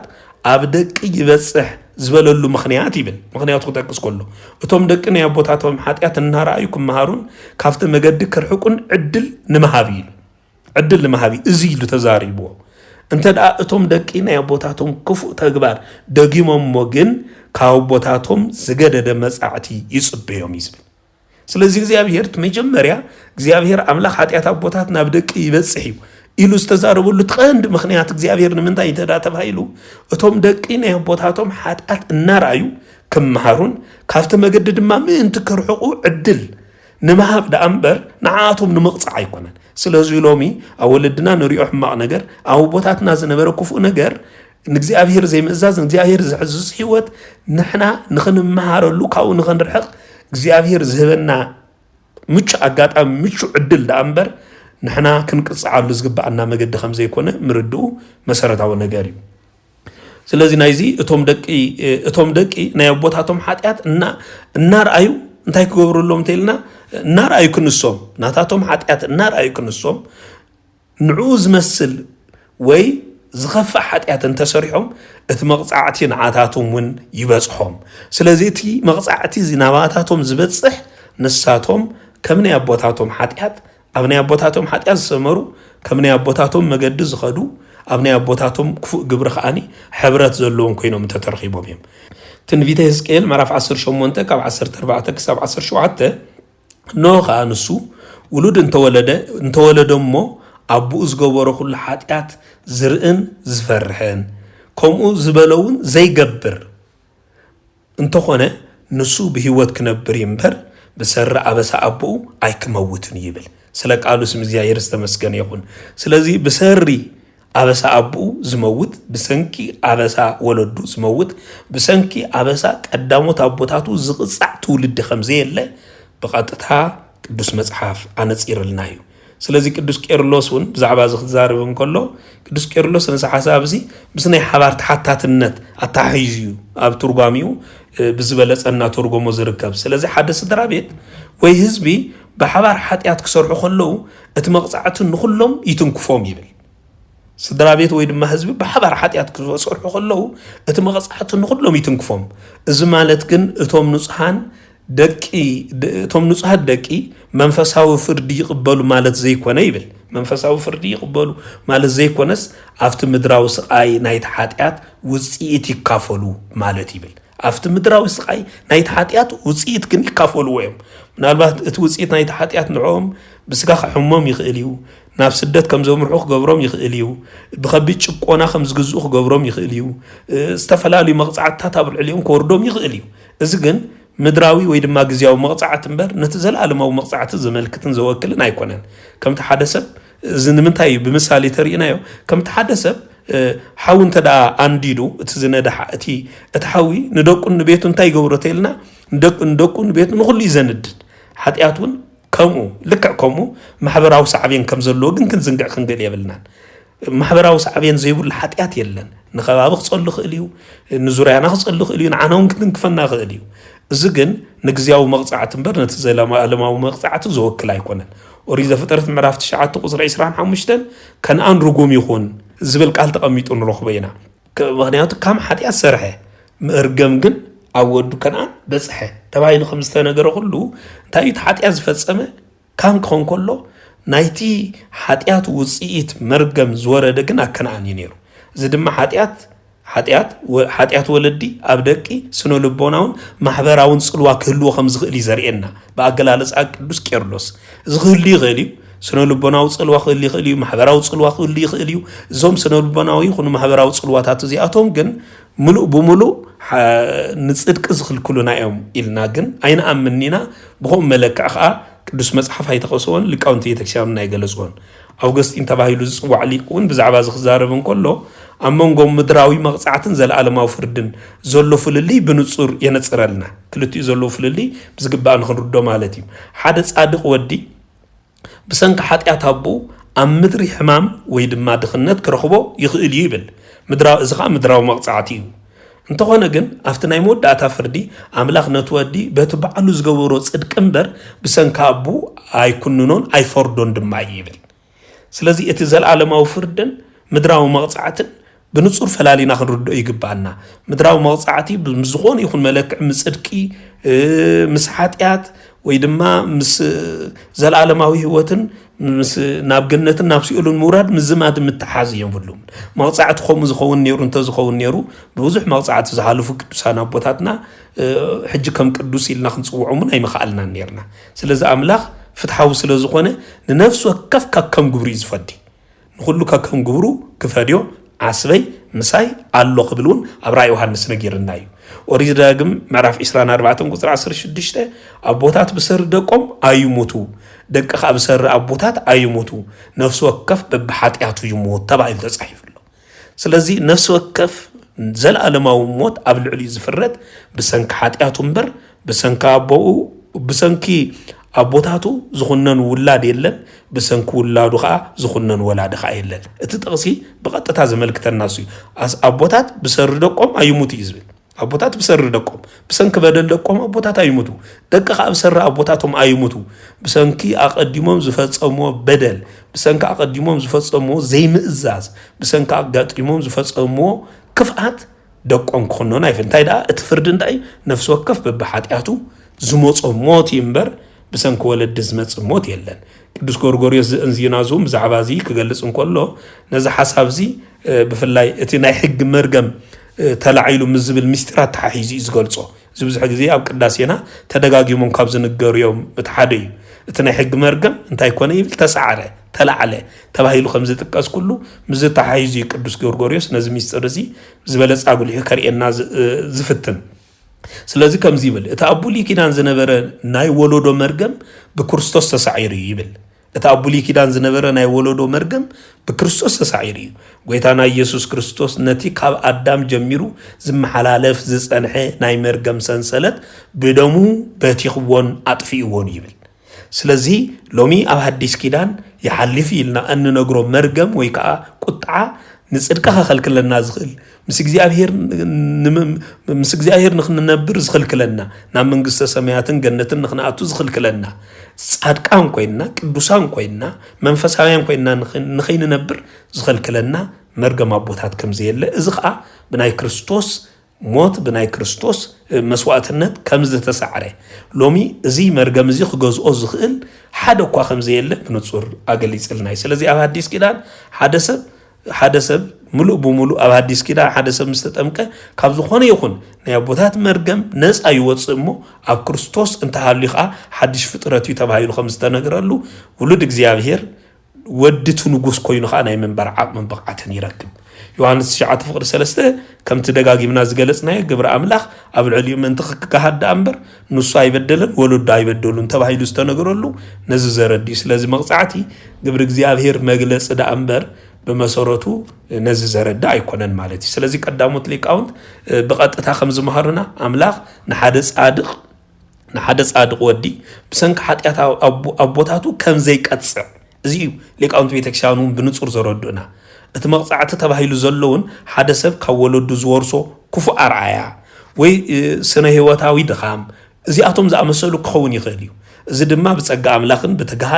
بتقهاتن ويدما بنقحاتن كسعر كم زغلقن كدوس مصحف بنصور أردينا زي أتومون تخونو بتسقى እግዚአብሔር كنسعرهم نخلينا نقح زخون حلينا بمحاز نوانجل كربا زخون لبي بمحازون كنسعرهم كنطفؤهم يكالنا يو أبا حديث كيدان كتأفئ زي كئل كفؤ جبري كتأفئ زي كئل كنسعره زي نخل حيل يلن سلازي بزرزرو زوم تقصتات زياتهم بخمئنا بتقولوا له خمزيهم زي أمسولو تقصتات كنردهم زكالنا نزبل استوصونا حسابات كنجلس أقدا سلازخونه دار أنا هنكيدينا نتوم نولودوتات زحلف مرقم ويدما مقصعتي بزرزر زارو باوشت مصحف قدس مولو مصحف قدس زلو تقصتات نزياتهم بربعة مجد كفيلنا بصمع حساب كريهم كنفتنينا نصر مردات من دخلونا تنايمي جمريا أمونغو سعبينن مقصعات نزلو فللي قبو زخون مردات محازي مقصعات سعبينن زياتهم كلتيهم كردوم علينا مخنياتو حتياتو ولدي أبدكي سعبين كلو يخديو نابنت حدا أبو كم تاقدي مستقلسه هافتو بقمار كبلع خليو ويون كسارا قاتيمو كاب هافتو بادو خون خليو سلازي هافتو انتدات فيو دوكو دخاتات خون يخليهم حدث زين تا انت دايلنا اتسعبيني مالتي تسعبيني زدخنة تزخان تاي بالتلنا مقصعتي زدخنة تزخاني مقصعتي كونن مغنياتو اتوم لقي قمار انتاي قبرون اي تصاوتون جناخه سعبين نايتي مسابقهم زلوم تفطراو يركب جن عاتم تنكفومي سلازي تمسبهم زلوم تفطراو يركب يدا نتقبل علبهم زوردو تنكفوا منبر نساتهم قمار سلز تصاوتو ناتو تحابرتو سلازخونو زوردهم سعبين كم زي كونه ويدما زمصهم مقصعات خم زي كونه جن قردو لنا سلازي ابزت مقصعات تبايل تصوعه اتهافتهم بسنق مقمار مقصارهم نابدخنت مرادهم يكم مقصعات تغيرو تغليص امبر نصدق زتحاز كم زي بلو جن كردو لنا مالتي سلازي اتهم تقصتات ززارو زلو بزعبا زي مدراو زصلوا بزعبا مدراو صلوا امبر بزعبا سمايو صلوا كم زي يكون مردا سلازي امنغو صعبينن مقصعات زلو فللي بخمس عينات اغا كردو لنا مالتي تخالاي اتي زصلون زبل حساب تقليصو زركبي ابز صات معرف اسراء صرا حمشته حطيات ابوتات ابدقي يقصع تبايلو كغلصن كله زبل قال بنصل ايكون انت تقيسو انتي داتلنا ببزحيو ز قال زي نصلوني يزبل ስለዚህ ዝም አለ ድማ እቲ መርገም ዝቅጽል እቶም ደቁን ከም ወለዶም ንአምላኽ ጸላእት ኮይኖም ናይ አቦታቶም ኃጢአት ደጊሞም እናፈጸሙ ዝቅጽሉ እንተ ኮይኖም ጥራይ ስለዚህ ሓደ ወዲ ወይ ድማ ሓደ ውሉድ ካብ ኃጢአት አቦኡ ተመሊሱ ናብ አምላኽ እንተ ዳመጽዩ እቲ ዝነበረ ሰንሰለት ብሰንኪ እቲ ናብ እግዚአብሔር መቅራቡ ይብተኽ ቀጻልነቱ ናይ ህልውን ስለዚህ ናብ ወለዶ እናተሰጋገረ ክቅጽል ዝኽእል ናይ አቦታቱ ከፍአት እትውላዱ ንኸቀጽል ናቶም መገድ ዝኽተል እንተዳ ኮይኒዩ ንሱ ግን ነዚ ክፍአት እዚ በቲኹ ካፍቲ ናብ ወለዶ ዝሰጋገር ኃጢአት ከጥፍኦ ይካለዩ ስለዚህ እታ ዝጸሉን ዝብል ብዝግባእ ክርዳ ኣለና ማለት እዩ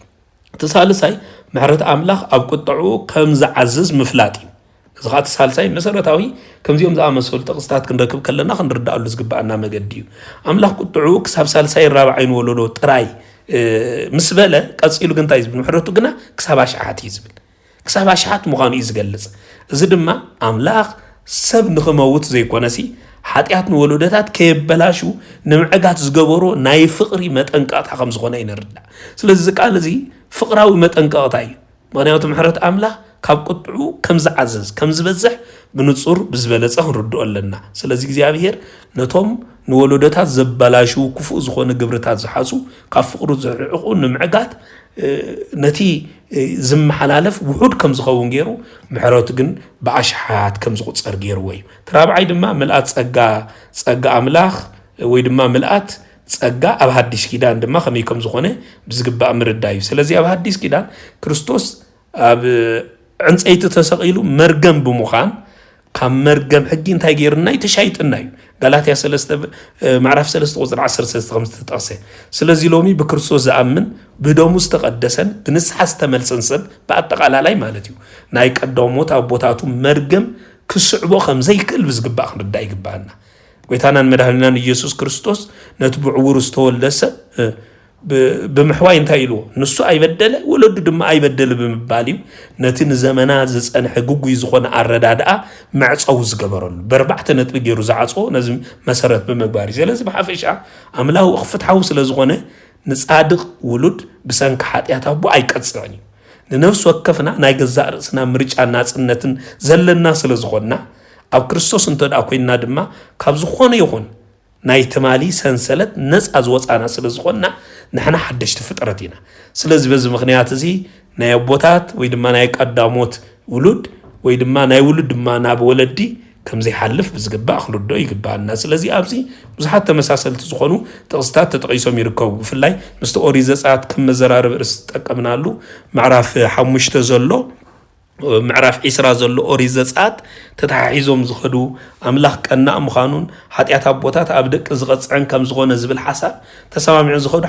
حيالو زغونو صفعت زغون تقستات تتقيسهم يركبيهم سلازيهم بزعبا بحري أملاخن سعبين حتى زيادة زبرهو كم زغونو قم بزقب آخر الدوم علينا نابنا تابولي كده نابنا يموسي متصحف تتملكتنا أوريزة ساعت معرف 3 قطر شوعات قطر شدش تسقع شوعاته أملاخ نبعلو نموسيه كجلصلون كله خمزيلو تايلو أبسان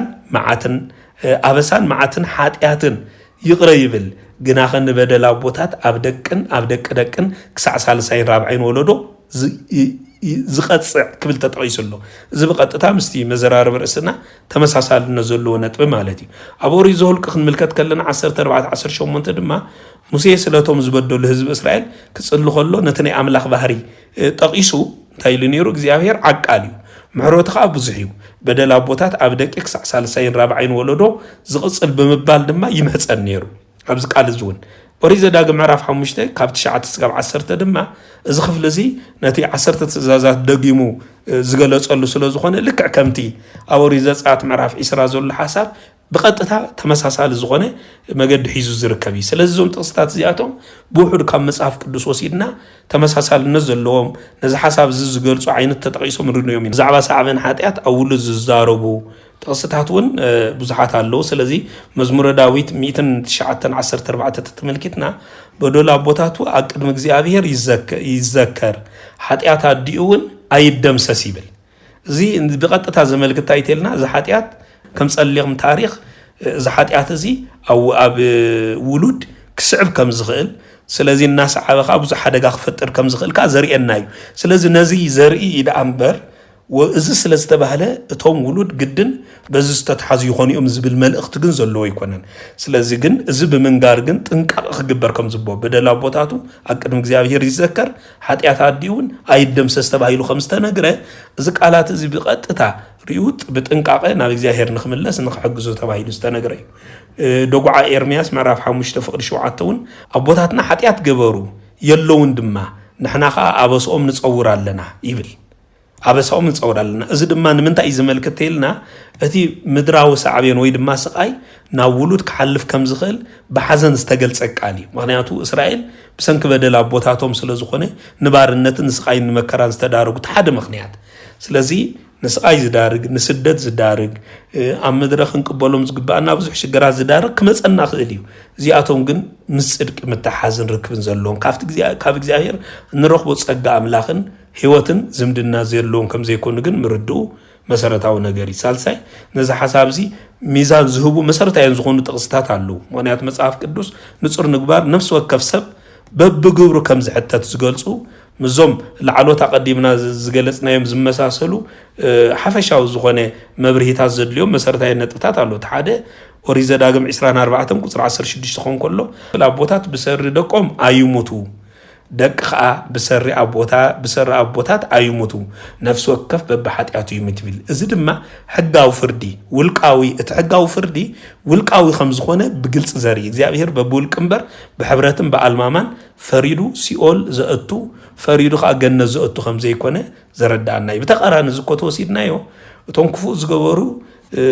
ብሰንኪ ክፍኦም እግዚኣብሔር ንውሉዶም ገነትን መንግስቲ ሰማያትን ዝኽልክል እንተዳ ኮይኑ እቶም ካብ ጻድቃን ዝተወለዱ ድማ ብናይ ወለዶም ጽድቂ ከዓ ንዓኣቶም ከዓ ሲኦል ከየወረደ ከዓ ቀጥታ ገነት ከእትዎም እዩ ዝብል ናብ ዝብል ርዲ ዝወስድ እዩ ማለት እዩ ግን ከምኡ ይኮነን ነፍሲ ወከፍ ሰብ ብውልቃዊ ብዝሰርሖ ስራሕ ይተሓታት ዝኸውን ትንቢተ ኤርምያስ 32 ካብ 18 እስካብ 19 ምሕረት ንዓሽሓት ትገብር በደል ኣቦታት ድማ ኣብ ሕቕፉ ደቆም ትፈዲ ዓይንኻ ኣብ ኩሉ መገዲ ደቂ ሰብ ክፉት እዩ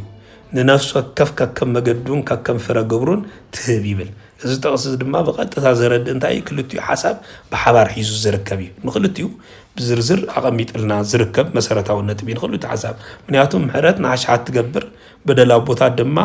ኣብ ሕቕፉ ደቆም ትፈዲ ንክልቲኡ ሒዝልና ዝኸይ ዘሎ ዓይንኻ ኣብ ኩሉ መገዲ ደቂ ሰብ ክፉት እዩ ነፍሲ ወከፍ ከከም መገዱን ከከም ፍረ ግብሩን ድማ ትህብ ኢሉ ስለዚ እታ ኣብ ሕቕፉ ደቆም ትፈዲ ትብል ነቲ መቕፃዕቲ ትጠቅስ ክትከውን ከላ እቲ ምሕረት ንዓሽሓት ትገብር ትብል ለኻ እግዚኣብሔር መሓሪ ኣብ ዝኾነ ይኹን ቅፅበትን ኣጋጣምን እግዚኣብሔር መሓሪ ከም ዝኾነ ካብ ሓጢኣተኛ ዝተወለደ ሰብ ጻድቕ ክገብሮ ከም ዝኽእል ብምሕረቱ ጠሚቱ እንተደኣ ተመሊሱ ካብ ጻድቕ ዝተወለኸ ሓጢኣተኛ ክኸውን ከም ዝኽእል ከም ቦታቱ መገዲ ተዘይተኸቲሉ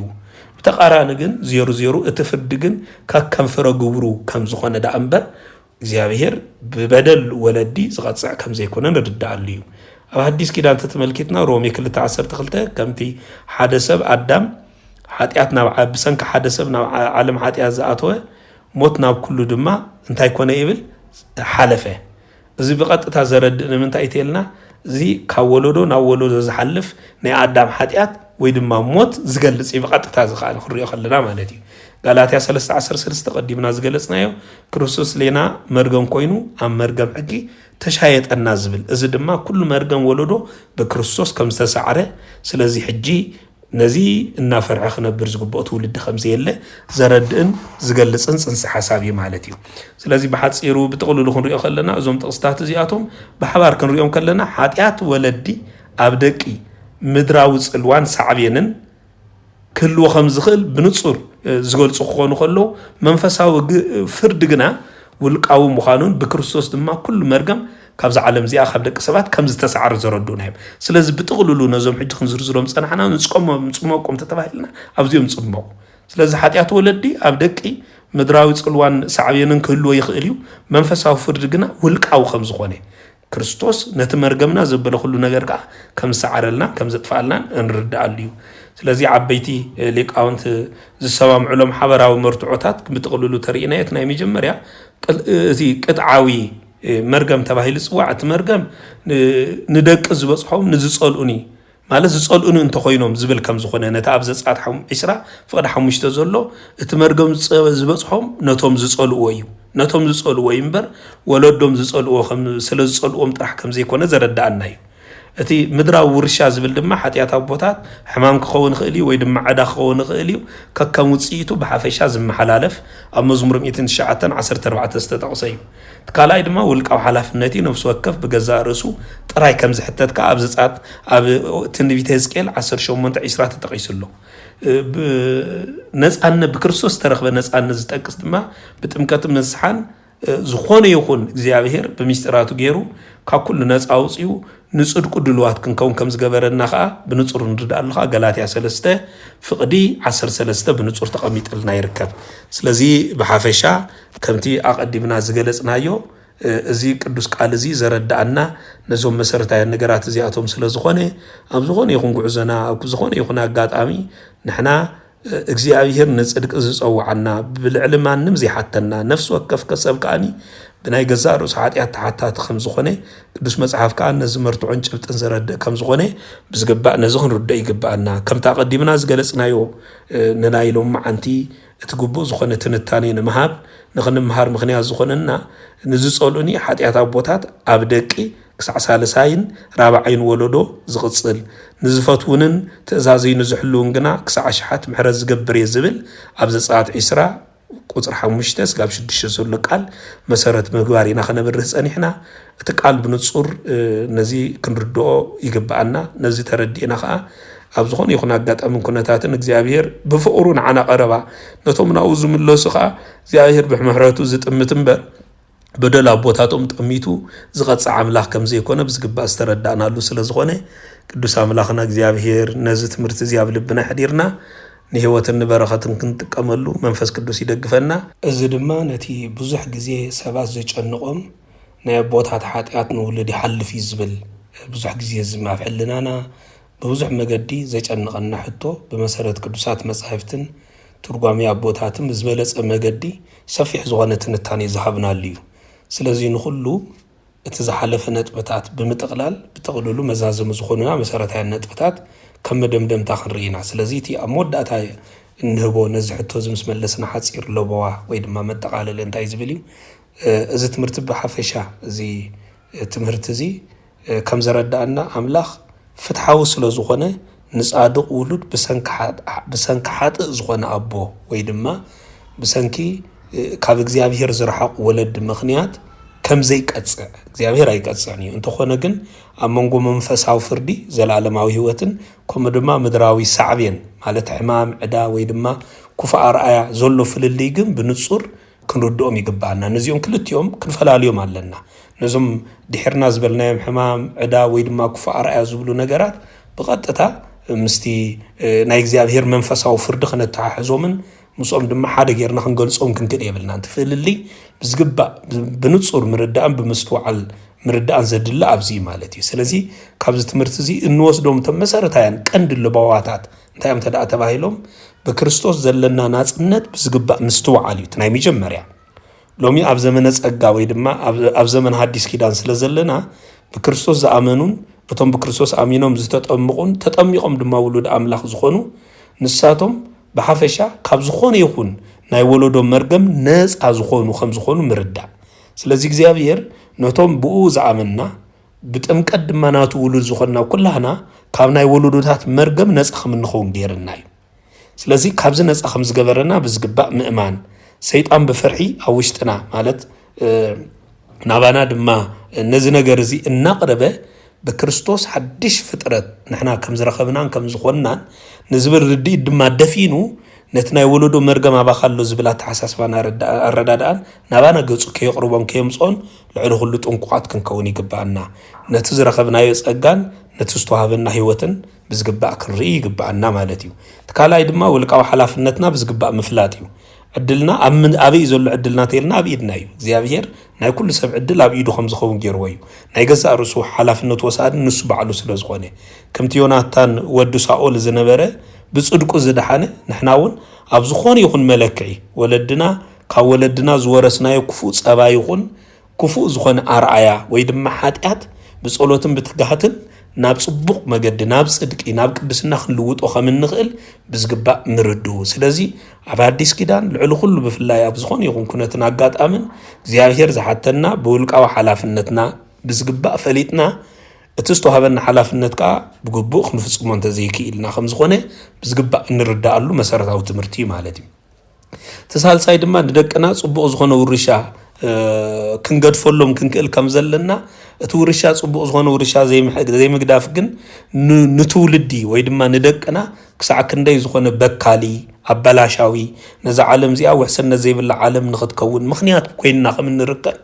نحنا كابانا زفري فرا كابانا زوص فرا ويدما كابانا زبقل زري نزا عالم زبلاشو نغزياهير زيت ناب مخان من خي كيد እቲ ጽቡቕ ውርሻ ንደቅና ከነውርስ ክንክእል ከም ዘለና ንሕና ናይ ደቅና ሓላፍነት ተሸከምቲ ከም ዝኾንና ልዕሊ ኩሉ ምርዳእ ምክንያቱ ወለዲ ሓጢያት ክሰርሑ ከለዉ ደቆም ኣብቲ ምድራዊ ስቃይ እንታይ ይኾኑ ተይልና ከም ዝካፈሉ እዮም ዝገብርዎም ስለዚ ክካፈሉ ስለ ዝኽእሉ በዚ ምክንያት እዚ ድማ ምድራዊ ሳዕቤን ንዖም ተጠቃዓት ከም ዝኾኑ ይገብሮም ስለዚ ንደቅና ጽቡቕ ኣብነት ክንኮን ከለና ድማ ናይ ጽድቂ መገዲ بزبالة أدمات خيز جبنا هيوت مجدن كاني على اليوم كفلتم بأخم زملالوسون نايبرخت ولود ما خمس خونون نجبرهم سلزي نحنا نيدكنا حلاف النتوسد سلز خنا ندكنا صبق ورشة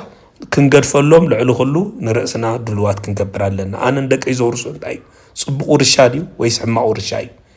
نتول الدي زت زغت سعديو ويكان نتناتي زت زغت سعندي ويس ندقنا خمس بزح زقبر زبلو مسارتها النجارات حلافنا النوصل له منينا تيلنا ولدينا مالتي سلزي ولد كل جزء ندقم صبق ورشان خورسو كل جزء أنقعات كوينهم كنا برخول لهم نعوز الناس ورحزنا برخون لهم مالتي ترى بعد ما بنسحة كل جزء إن ملال السبعة مخان مالتي زخون يكون أبصر بيتنا زس أنا حكفو عصر ويد ما سنبرات ويون حتيات خون خيريو ويون كافك زاهر مرحق خون خير إذا أتون كلهم بنسحان بقدس قربان نعاتهم كنسعرهم كمن نخل بمأمان بتسفى أن نبر سبات كنكون يقبعنا مالتي سلازي زم 4 مسارتها النجارات زياتهم نتي أقدم زتا نجارة كمر استزل على يو حتى ناي أبوتاتنا نبانا يحل في نزبل التحساسبة مرجم ولدنا نبانا يحل في نزبل التحساسبة زسبر مسارتها نجار سلازقوني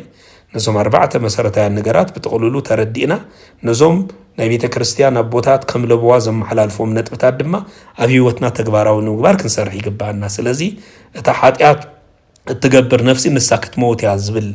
تنبي تزكي المعرف إسرا 5 تصحف كله أملاخ النفس وكفنا بناي جزاء رأسنا مرجع كم دما بناي جزاء رأسنا دليت إذا أزفر النمبر بناي ولدنا 5 يكون بس جبع مردا سلزي بتمال مرجم تأثيرنا لعلو كله بنايت مال مرجم تأثيرنا كم منبر نرأسنا خنوص أخن كلالنا كابزة تزيوز إنا ياجن كل جزيء بنايت مال مرجم تعزات سلنا خون نمررنا كافت قطع خا موسى استسقمنا سبات كوينا نخنبر يجددنا سلزي بلو مصدقنا بنايلو مصدقنا بناي مدهانينا يسوع كريستوس مدهانيتنتن بزغبا كل جزيء بحاجوس كنملالسن ناي صدق سبات كوينا نخنبرن يجبعنا نزل خنقبر منفس قدوس يدقفنا قدوس أملاخنا እግዚአብሔር ስለዝመሃረና ነቲ ዘልዓልና ይሑተኻ መልሲ ዝኸውን ከዓ ብመንፈስ ገይሩ ስለዝመሃረናን ዝገለጸልናን ስሙ ዝተመስገነ ይኹን ንኣቦታትና ኣሰር ተኸቲልና ንቓል በትቁኑዕ መገዲ ተረዲእና ኣብ ሃይማኖትና ጸኒዕና ንኽንነብር መንፈስ ቅዱስ ይደግፈና ወስብሐት ለእግዚአብሔር